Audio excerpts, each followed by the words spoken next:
pretty natural and good to go.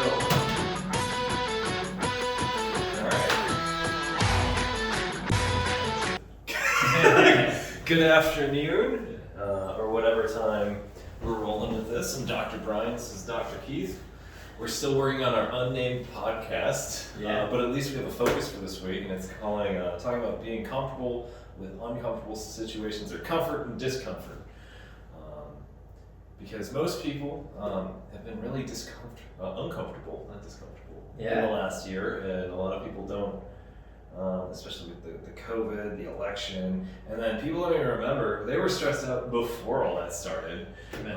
But I've been doing a lot of exploring with becoming comfortable in uncomfortable situations, and I've found that it just makes me feel good. Like really tough stuff. I'll be posting stuff with the Wim Hof thing I did over the weekend.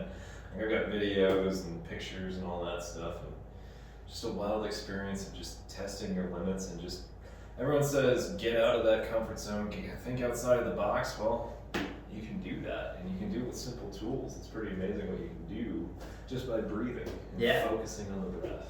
I love to see the energy. So you spent a whole weekend getting uncomfortable, and yet you came back more energized and happier, and that's what's so cool about it, right? Because our minds want to trick us to say, oh man, if I have an uncomfortable weekend, man, I'm gonna come back and I'm gonna be miserable and things aren't gonna be good and stuff like that, right?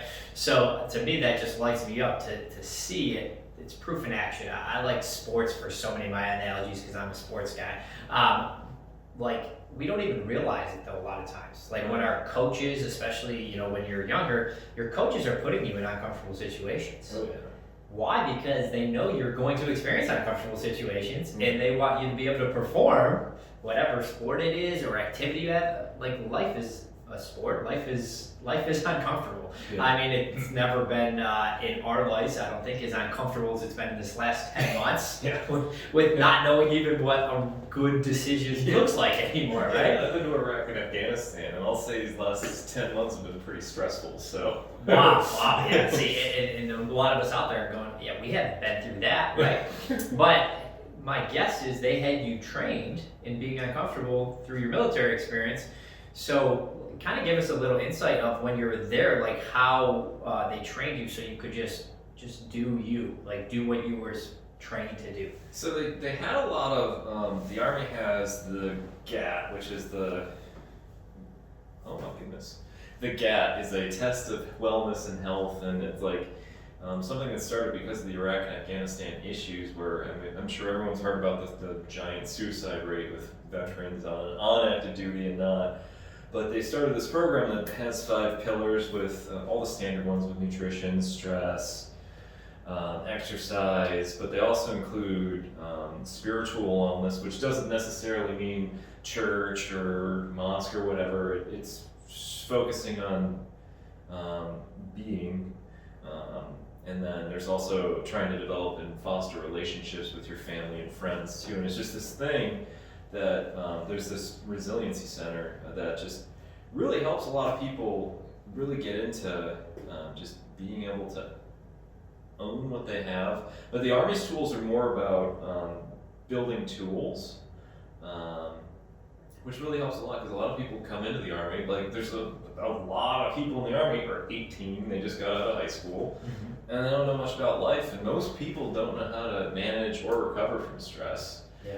And that's the recovery from stress. Like I'm not gonna lie, when you do an ice dunk or plunge or something like that, it's a very stressful situation. Like it's I'm gonna post videos later, probably sometime this week, and you'll see like my face just changes once my body just like, you're okay.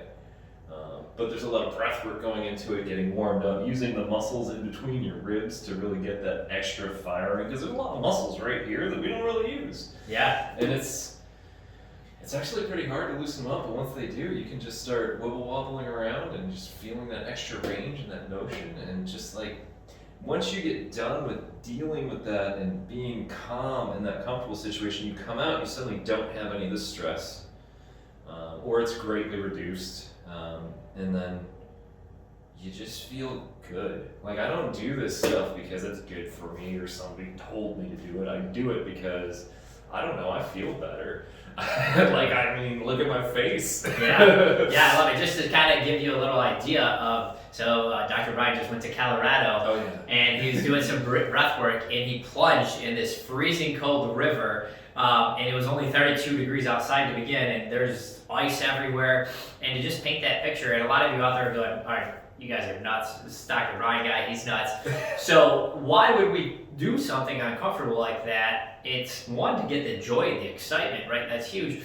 But to me, it's training you, because now when you have other uncomfortable situations in life, which if any of you know how we cannot get those uncomfortable situations, please call us up, send us a message, Instagram DM, right? If you have the magic reason, or way, I shouldn't say reason, way that you can avoid being uncomfortable, like especially in this last 10 months, but in life, whether it be in your personal relationships, whether it be in your physical health, mental health, spiritual health, if you can master that way, first of all, share with the world, because we're all in need of that. Yeah. And since we don't really think that we can avoid being uncomfortable, we're looking for ways to discover how we can get better and better at being uncomfortable. And yeah, when you watch his video, you should do it. Just even if you just think, oh, it's because I want to see these crazy people doing crazy stuff. And his expression on his face that's in the water and changes is really something to pay attention to and tune into, because I don't think we typically pay that much attention to people's expressions, especially their facial expressions. It's even harder now with everyone wearing masks, right? So it's really hard to read how a person, if they are feeling uncomfortable. And some people just pretend like they're not uncomfortable even when they are uncomfortable. So how do we get better at ourselves being uncomfortable, but also as you start getting better at being uncomfortable, how do you become aware that other people are uncomfortable, or like you said, not recovering from stress? Because I think for all those of us that weren't in the military, how do we help people that were in the military that we know have experiences and have things that they have to, now coming out of it, if they're getting out of the military, that they have to constantly do things to kind of help with, and how can we interject and help them? And one of the ways is not really necessarily doing something, it's being aware that they're going through this type of a situation. Definitely. So to me, being aware that people are uncomfortable, right? Yeah. And it's just funny, like once you get through an experience like that, and you've done it yourself, and then you look at somebody else and you're like, I know exactly what's going on there. Like, and then you like you can just really empathize with the person, really focus in with them, and just really just help them find the strength, because there's nothing that, like with the getting comfortable with uncomfortable stuff, you're never looking for somebody to do it for you. You're looking for somebody to help you figure out how to pull this energy out of your body, because it's amazing what your body can do if you let it. It's like 33-degree water for, I think I only went in for 30 seconds, but I mean, that's a long time. Yes. And like, I think most people would feel like they're dying at that point, but that didn't happen. And then we went for a 6 month. Well, let's get this straight. Most people wouldn't go in the water. I mean, people were looking at us like we're crazy towns from across the river, and there's a bridge right above us, so it was pretty. And then of the people that try, a significant amount of them wouldn't last for 30 seconds. Yeah. So again, it's great though. I say that only to point out that not that anyone's crazy here, but that our mind will lead us to believe that we can't do that, right? And it uses these defense mechanisms like, oh, that's crazy. Yeah. Well, if something's crazy, you're not going to do it. Like if you tell yourself it's crazy, you're not going to do it, right? And I mean, this can be related to anything. Like the 4-minute mile. It was crazy. People thought they were going to die, literally just drop dead if they ran faster than 4 minutes in a mile. Yeah. And then someone did it. What happened? Like 12 people did it. Within like a month, right? As soon as the mind could conceive someone could run over 4 minutes, boom, people started doing it. So that's what's so fascinating to me about new breakthroughs, is that when we find that someone else can do it, well, now all of a sudden other people can do it, right? Yeah. It's still uncomfortable though. Yeah. Right? Like you said, you can't do it for them. Yeah. You still have to run under 4 minutes, right? Yeah. You still have to go in that cold water that's awful. Yeah, it's awful. But after. Yes. After is when you feel good, and like you feel good. Like I went in the water at like 12. I think it was around lunchtime. Then we went on a 6-mile hike through the mountains at like 7,000 feet, which I didn't get any altitude sickness either. So this breathing stuff is pretty wild. Like I lived in Colorado for 6 years, and every time I went over 6,000 feet, which was essentially where the elevation I was living, started just getting the altitude sickness of just nausea, lightheadedness, and stuff like that. But on Saturday, I was just breathing, and it's breathing more than you think you should, and that's really the coolest tip for it is just breathe more than you think you should, and more on the inhale than less on the exhale, and that's most of what it is, right? There's a lot of focus because when you do this stuff, you gotta prep your mind and use your mind because your mind controls your body. And just getting it ready, just like Wim Hof, the proponent of this style of breath work and exposure and stuff. He took all of this stuff from ancient yogic practices in India and Tibet and Nepal and that whole area where he his breath holds and breathing style comes from them, is inspired by them, and it's just really an interesting way to just use your breath to focus your mind and unlock your body. And I've been doing this for about 6 months now, and it's just my back is better than it's felt in a really, really long time. Granted, Keith's helping me out a little bit there. Yeah, I'm doing physical therapy. The thing about this breath work and this uncomfortable or comfort and discomfort style stuff is it won't replace anything you're doing to help yourself, but it's gonna enhance everything you're doing. It's like a catalyst. Like if you have two things that are kind of working, you throw this in there, it's gonna work way better. Kind of like PT and chiropractic working to enhance each other, right? Yeah. Then you have breath work into there too. I was gonna kind of get into that. So a lot of people with PT and with chiropractic, they shy away from it a lot because they're not comfortable, because maybe they haven't done it before. Maybe they don't know anyone who's done it before. Usually more of that in chiropractic than PT. But how about, well doc, if I start doing these exercises, that's uncomfortable. I don't like that. Yeah. Well, no. We don't like that, right? Yeah. Now, that's why you need to work with someone who knows what they're doing. Like Doc is working with someone who knows what they're doing with getting it on the river and breathing, right? He's not just doing it on his own. That would be crazy, right? Yeah. But he's doing it by someone who's already a pro and teaching him how to do that. Yeah. Because if we're being told to do something like this, and if we're being educated that it's going to be uncomfortable, I find in physical therapy, in chiropractic, in so many health fields, but just in life, we're so misinformed about that we have this expectation it's going to be comfortable. Like when we do these exercises, they're going to be comfortable all the time, right, Doc? Well, no, actually not. Like it's one of the first things I tell my patients. I'm like, your first few treatments, you're not going to be comfortable. We're changing something that hasn't been changed in who knows how long. For some people, 20, 30, 40, 50 years. We're changing it. Have you ever not worked out for a couple months and then did a workout? Is that comfortable? No. Do you like the result from it once you start doing it? Right? So it's getting over this mindset that doing things that are good for us or healthy for us or are best for us are always going to be comfortable. If anybody's been in a personal relationship with anyone, a friend, a parent, a child, your deepest relationships have a lot of uncomfortable moments in them. It's not that you want to make those uncomfortable moments. Well, maybe some of us do, but I'm not one that likes the uncomfortable moment. But the other side of breaking through that comfort zone is real. It's authentic. It's intimate. It's the only way to get there is to push through those type of things that your mind, for the most part, is what's convincing you that, this isn't good for me, right?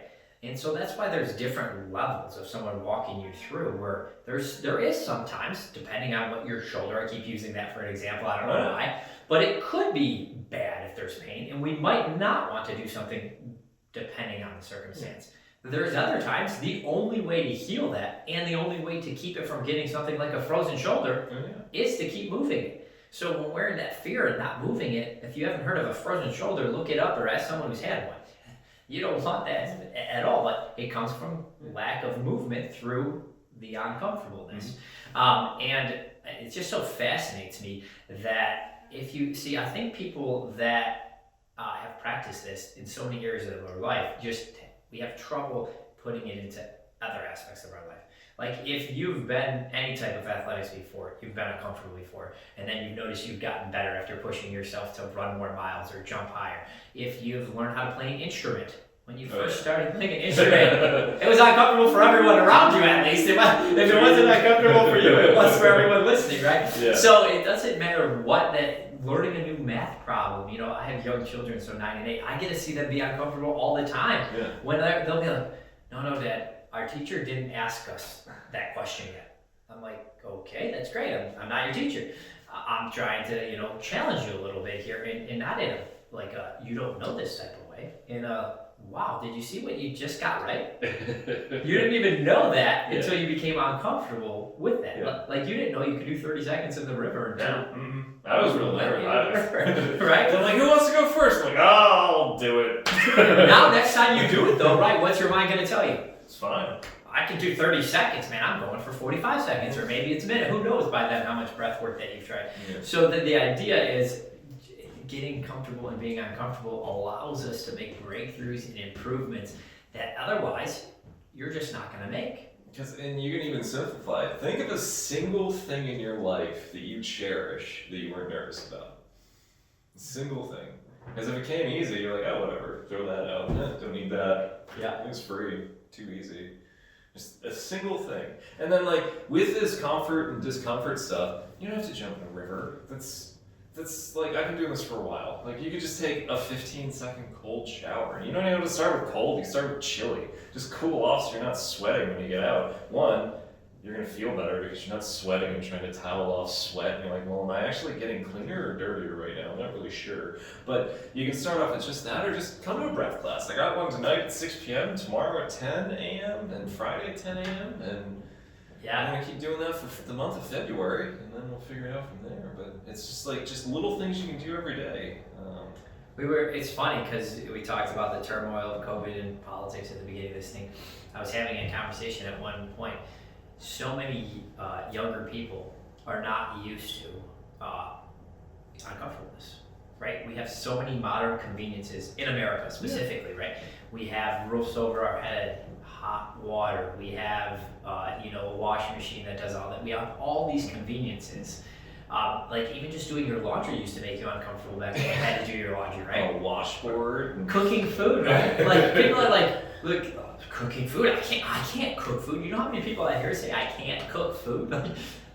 You didn't survive for generations and generations if you didn't cook food. It didn't mean it had to taste good. You might have had to cook it uncomfortably and eat it uncomfortably. And eat some bark. Right.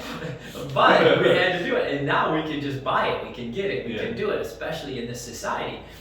So our minds have us convinced that everything should be so easy. We should get 5,000 likes on Facebook just because we just put a smiling picture of ourselves, right? Facebook. A dog post, whatever. Everything just comes so easy, which is what's so hard for young people to, when they find out, and you will find out at some point in life is uncomfortable. There's so many situations that are uncomfortable.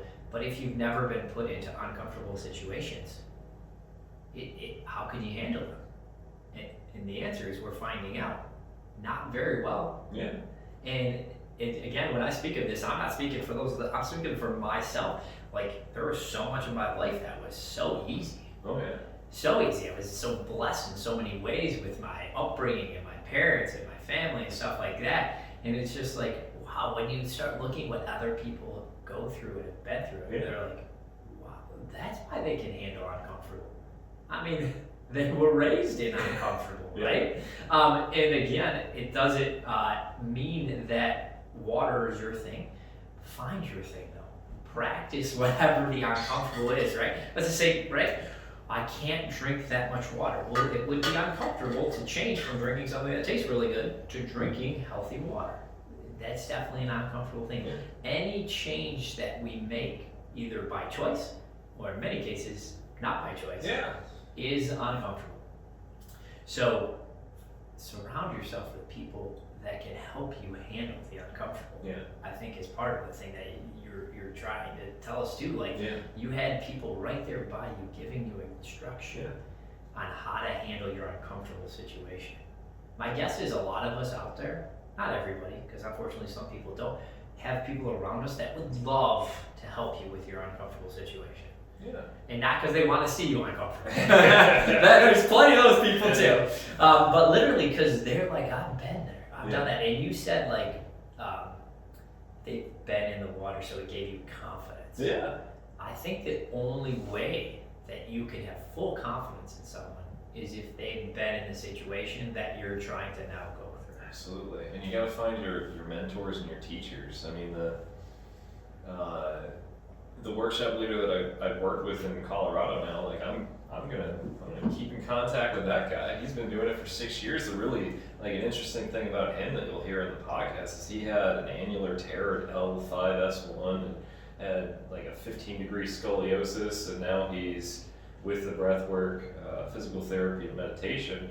You can do a front lever, which is the one where you're just balancing on 2 wrists and your whole body's straight, and you can hold that indefinitely. So it's just like, what can he do with the power of his breath, his mind, and doing what it's right, what he needs to do, and I'll learn more about that so I can share. Also, use about my own back. Yes. Yeah, and I think the answer when you watch these people that have accomplished these feats that seem impossible to the average person is that we can accomplish just about anything that we believe first. Yeah. And but then you have to do it, right?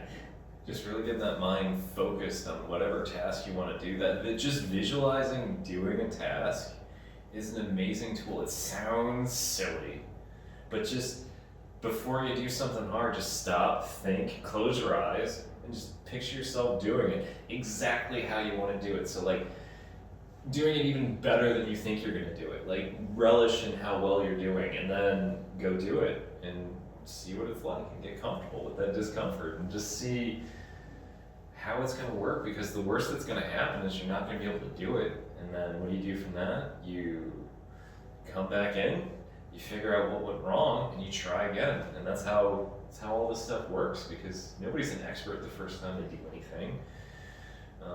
And if they are, they're probably lying because they are an expert. Yeah. There's just so much possibility if you just focus your mind in on what you want to do, because you can control so much of what happens if you pay attention. I like how you said for Wim Hof he went back to ancient stuff, and I like how you just added in visualization. And so much of this stuff it's been around forever and ever. We might call it a different name, we might call it a different practice, we might think of it differently, which is great, I think, right? Yeah. Because we're all so different and our interpretation is so different. But we visualize so much. Yeah. I don't think people realize how much they visualize stuff. Like right now, you're probably visualizing that you wish you were listening to a different podcast. Like you're visualizing something. Maybe you wish you were in the Bahamas. Yeah. Maybe you wish that, man, I wish I was in that river trying out to see if I could do that cool thing. We're constantly visualizing stuff. So be more aware and choose what you're visualizing. Because, like for instance, the football game last night with Tom Brady versus Patrick Mahomes, a lot of you might not care anything about the Super Bowl. But how people interpreted all the different things, even the halftime show versus the football, there's so many different reactions. There was millions of people watching. Some people loved the halftime show, some people hated the halftime show. Lots of people were happy for Tom Brady and the Buccaneers, and lots of people were completely distraught about that fact. What's so amazing, it can teach you so many examples of visualization. All these athletes, all these elite level performers that are singing and dancing. I mean, we might even need to do a podcast just on Tom Brady, because he does everything right according to what I think of as wellness, with nutrition, sleep, stress, exercise. Like he's a professional football player that doesn't lift weights. He just uses bands. So you're telling me, Dr. Brian, it's not just luck that he's the oldest player to ever play in a Super Bowl? Yeah! It's like, it's funny how when people talk about it though, they're just like, well, he's just the oldest player. Like it's like he didn't do tons of stuff. Like you said, he doesn't lift weights. The other things that a lot of people don't realize is when it comes to pain meds and anti-inflammatories, a lot of times that's what they start taking from very young ages when they first started playing professional, sometimes even in college. Well, why would they do that? Well, they're having lots of inflammation, they're having lots of problems. Yeah. So did Tom Brady do nothing? Oh, no. No, Tom Brady did everything. Right. He was trying to make Gronk do it too, and Gronk doesn't want to do it, right? He's doing so much to help his inflammation. Was it comfortable though? Well, think about this. If you're in a locker room and you're in an environment where everyone is doing health things in a certain way, and you're doing completely different stuff, you might look and say, oh, Dr. Brian or Dr. Keith does some crazy stuff, right? But we're not in a locker room full of a whole bunch of professional athletes with tons of money and the top physicians and the top trainers and all this culture around us of like, listen to these guys because they know they're best, and just go, nah, we're doing it this way. And that's what Tom Brady did. That's what's so fascinating to me. The way he got comfortable and being uncomfortable from the time he was a young kid is what's so amazing, and allows him to now have these feats like, oh, well, this player, he's like, yeah, I'm coming back. You don't have to ask that question. I'm back. 43. I'll do 44. It'll be all right. Yeah, like maybe, I don't know. One of the conversations last night, someone was like, so, well, isn't he like, think about like, what if he had an injury, or what if guys like Tom Brady don't think about that? Could that happen? Yeah, sure, that could happen, right? Has he ever been injured? He's been injured. He had a knee blown out and stuff, but they were talking about more like serious, like head and neck injuries and stuff like that. So yeah, his knee was blown out. He was out that whole year, and he just got better. Freak things can happen, even when you're taking ultimate care of your health, especially when you're in the military. But he probably recovered better because he was taking care of his health. Because the inflammation, I mean, like I've got chronic inflammation that like this is like this stuff that I have in my hands is like half the size of it was on Saturday, and just from activating that norepinephrine from that fear response. I could go for a while on what actually happens when you do this stuff. It's wild, and there's a lot of science behind it, and that's why I'm doing it. Like 10 years ago, it would have been like, or 20, or any time up until this year, I've been like, that's crazy. But they're actually, scientists are physically figuring out how to test stuff. Be like, oh, the inflammation levels are going down, and then the subjective report of how well you're feeling is up. And this guy looks happy. Yes. Isn't it so amazing that we can now attach so much science to these things that we do just crazy? So now we can go, okay, it's not, that might make me uncomfortable. Even just, it might make me uncomfortable to even look at the science.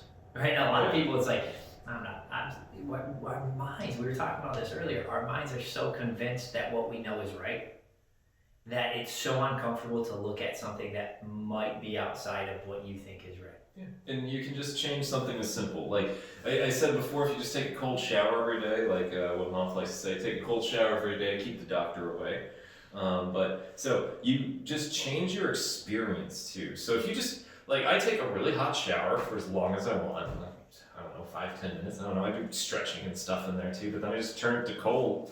And then I get cold for somewhere between 1 and 5 minutes, and it depends on how I'm feeling that day as to how long I'm able to do it for. But then I'm changing my experience when I get out of the shower. If you get out of a hot shower and step into a cold room, it's awful. But if you step out of a cold shower into a warmer room because it was hot before with all the steam and stuff, it's still just as cold as it was a moment, like the last time you did that, but now you're like walking into relief and pleasure, and it's a good experience as opposed to when you come out of the shower normally, it's like, towel, dry off, do all this stuff. But like you can just be with it, because it's not even that, it doesn't feel that cold anymore, because it's just where your mind is. I love that.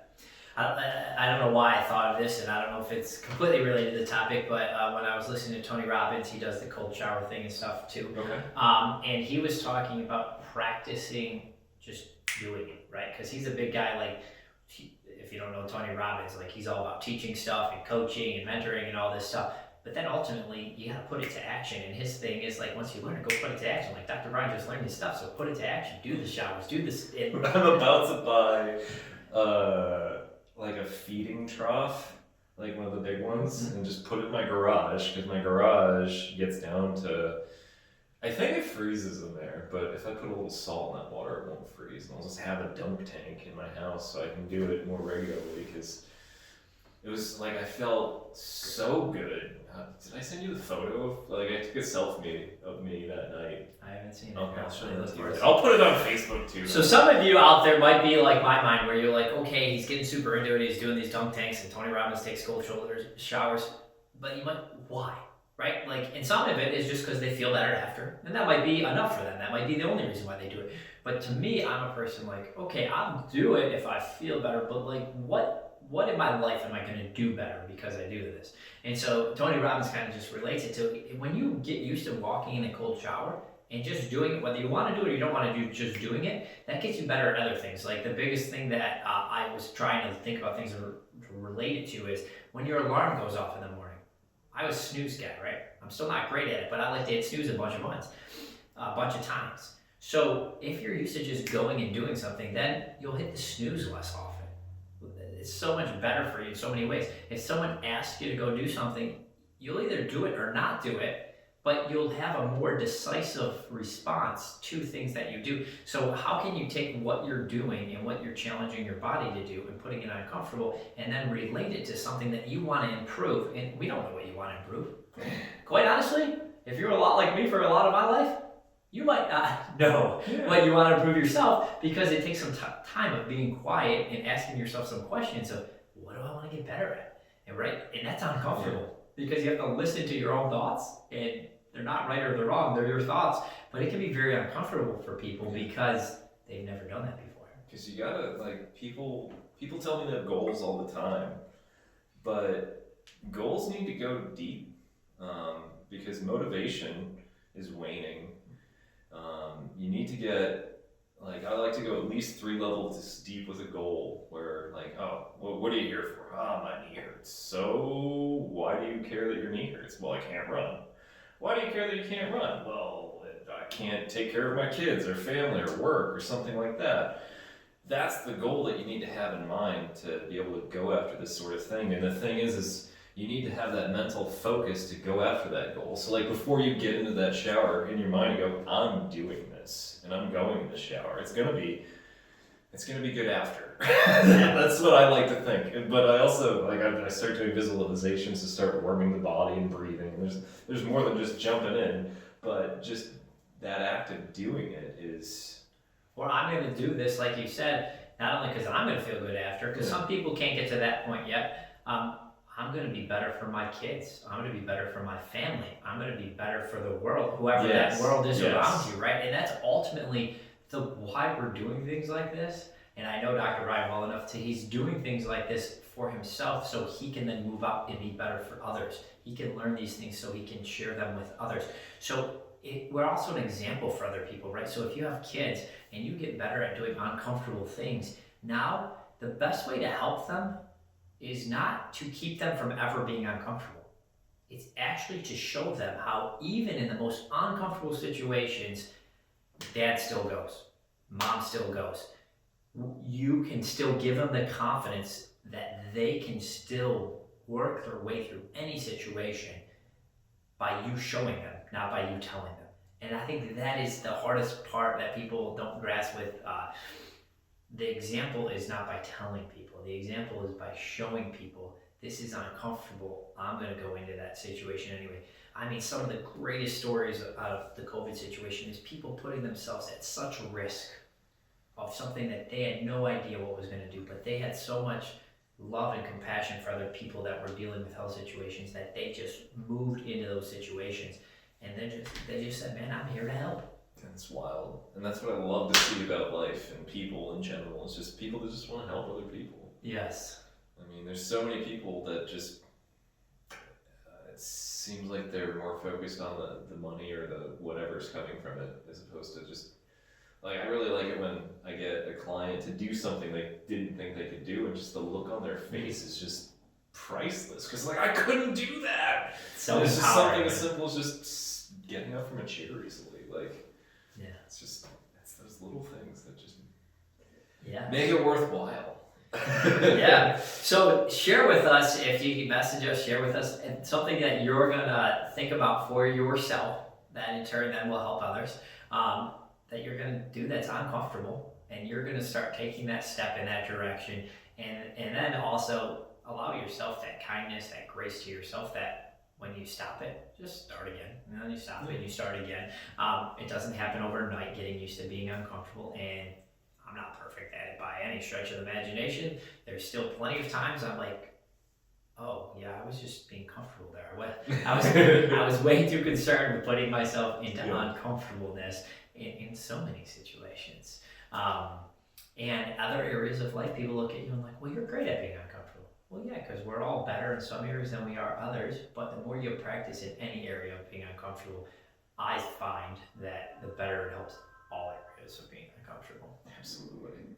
And then, if anybody wants a really nice seminar on how to do this, Wim Hof is actually leading a 2-day virtual seminar. I think it's from 9 to 3 or 10 to 3, something like that, Saturday and Sunday. I know it's Valentine's Day, but I mean, it could be a really wild experience to have with a significant other.